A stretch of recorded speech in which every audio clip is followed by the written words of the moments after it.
Tuyo na. Lanta na to eh. Ano na Kanina naman pa to. iyan? Sampalok-sampalukan. Saan mo kinuha? Dun, sa may labasan dun.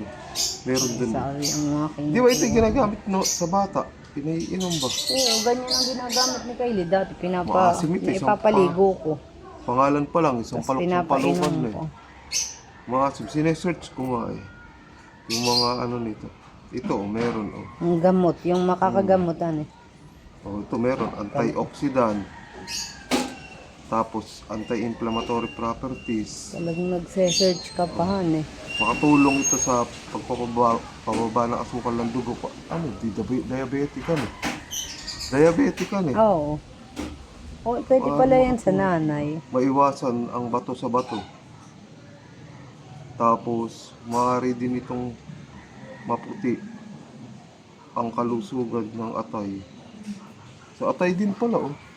Ang daming ano. Ayan oh, sa atay. Ang dami palang ano Panggamot niya. din sa Panggamot. hepatitis B. Maaari din itong anti-cancerous. Eh, maganda pala ito eh oh. Tingnan mo. Maganda kasi Pero tumutubo sa siya kahit saan ano. Magtanim ka kaya, tanim mo. Sa ibang bansa, meron din. Sa Brazil, India. No? Ano nga daw, sa India nga daw.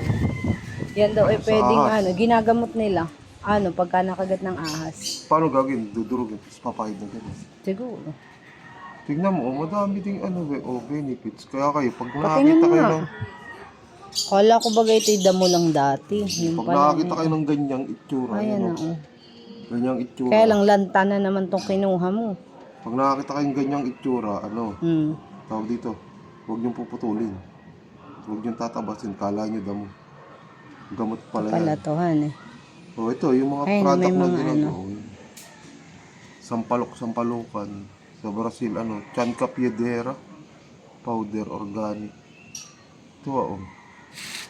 Oh, sana ba yun? Ito na, oh, ito, ayan, oh. Oh, ayan. Yung mga benefits niya, oh.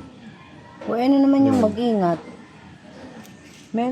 Ba't merong mag-ingat dyan? Mag-ingat. Hindi inirekomenda sa buntis. Bawal ito sa buntis. Oo. Tsaka nagpapadede. Mm. Siyempre, baka madede yung bawal. Pero, malabo namang iyan ng mga doktor to. Kumbaga, lang to, herbal medicine lang. Oo. Lang to, Pero meron, parang replacement. Mga merong ganun lang. 5 gamot na aprobado na sa aprobado na ng Sampalukan. DFA. Pakita yung puno dun sa labasan.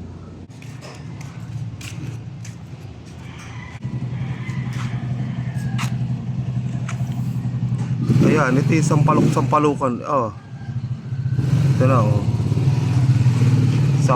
Sampalukan. Kasama ng damo. Kasama siya ng mga damo. Ayan yung mga benefits ng mga ng sampalukan, mga benefits niya yan. Ayan siya oh, mga idol. Ayan siya oh. Sampalukan. Ayan oh. Hindi siya nire-recommenda sa mga buntis, sa mga Ayan siya mga idol oh. Yun lang mga idol, maraming salamat.